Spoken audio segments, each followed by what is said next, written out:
Hi everyone, welcome back to my channel. Road side idli கடை சாம்பார் எப்படி செய்கிறதுன்னு பார்க்கலாம்.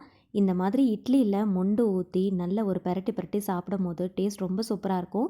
ரொம்பவே டிஃப்ரெண்ட்டான இந்த ரெசிபியை பார்க்குறதுக்கு முன்னாடி சேனலை மறக்காமல் சப்ஸ்கிரைப் பண்ணிக்கோங்க.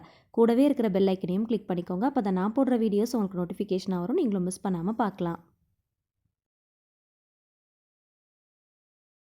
இந்த ரெசிபி செய்கிறதுக்கு வெறும் துவரம்பருப்பு மட்டும் தான் நம்ம யூஸ் பண்ண போகிறோம். அரை கப் அளவுக்கு உருண்டையாக இருக்கிற துவரம்பருப்பும் அரை கப் அளவுக்கு தட்டையாக இருக்கிற துவரம்பருப்பும் மிக்ஸ் பண்ணி எடுத்துக்கோங்க.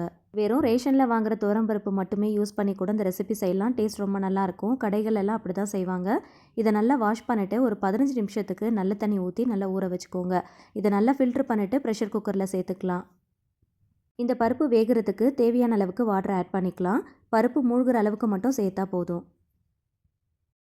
1/4 ஸ்பூன் அளவுக்கு பெருங்காயத்தூள் ஆட் பண்ணிக்கலாம். இந்த குழம்புடைய டேஸ்ட்டுக்காகவும் திக்னஸ்க்காகவும் ஒரே ஒரு உருளைக்கிழங்க பொடியாக கட் பண்ணிட்டு சேர்த்துக்கலாம். இதை ப்ரெஷர் போட்டுடலாம். ஒரு 5 விசில் வச்சு எடுத்துக்கோங்க, கரெக்டாக இருக்கும். 5 விசில் வச்சிங்க அப்படின்னா பருப்பு நல்லா மசிய வெந்துடும். இந்த மாதிரி மத்து வச்சு நல்லா கடைஞ்சி எடுத்துக்கோங்க.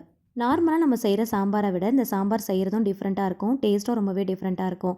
இந்த சாம்பாருக்கு தேவையான ஒரு மசாலா ரெடி பண்ண போகிறோம். அதுக்கு ஒரு மிக்ஸி ஜாரில் 2 தக்காளி பழத்தை சேர்த்துக்கலாம். 2 டேபிள் ஸ்பூன் அளவுக்கு முழு தனியா, இது கூடவே காரத்துக்கு ஏற்றா போல் காஞ்ச வத்தல் சேர்த்துக்கோங்க.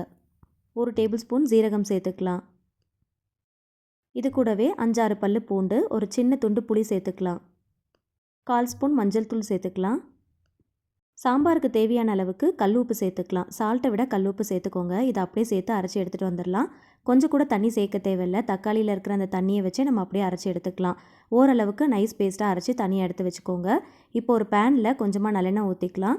கடுகு உளுந்து 1 டேபிள் ஸ்பூன் அளவுக்கு சேர்த்துக்கோங்க. ஒரு 1/4 ஸ்பூன் அளவுக்கு வெந்தயம் சேர்த்து பொரிய விடுங்க. பொடியாக நறுக்குன்னு 2 பெரிய வெங்காயம், கூடவே ஒரு கொத்து கருவேப்பிலை சேர்த்துக்கலாம்.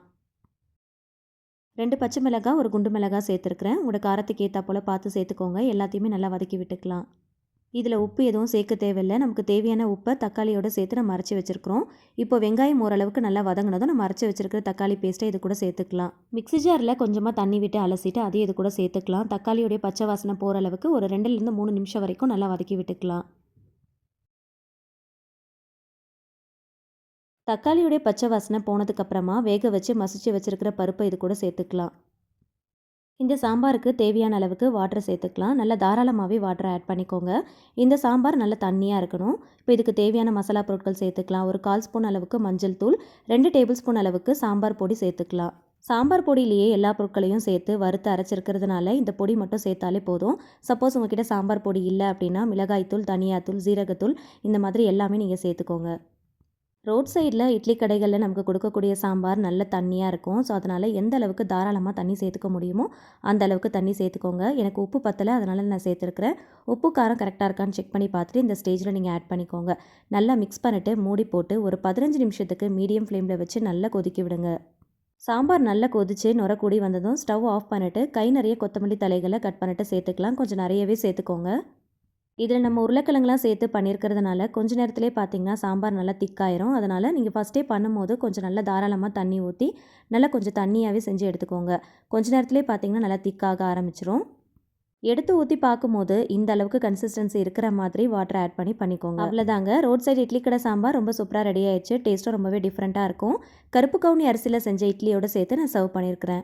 நார்மலாக செய்கிற இட்லியை விட இந்த மாதிரி கருப்பு கவுனி அரிசியில் செய்கிற இட்லியோட சேர்த்து சர்வ் பண்ணும்போது டேஸ்ட் ரொம்ப சூப்பராக இருந்துச்சு. ரோட் சைடில் இட்லி கடைகளில் அள்ளி ஊற்றி சாப்பிடாம இந்த மாதிரி மொண்டு ஊற்றி சாப்பிடுவாங்க. அந்தளவுக்கு டேஸ்ட் ரொம்ப சூப்பராக இருக்கும். கண்டிப்பாக நீங்கள் ட்ரை பண்ணி பாருங்கள். நார்மலாக செய்கிற சாம்பாரை விட ரொம்பவே டிஃப்ரெண்ட்டாக இருக்கும். கண்டிப்பாக ட்ரை பண்ணி பாருங்கள். இட்லியோட சேர்த்து நல்லா பரட்டி சாப்பிடும் போது டேஸ்ட் ரொம்ப சூப்பராக இருந்துச்சு.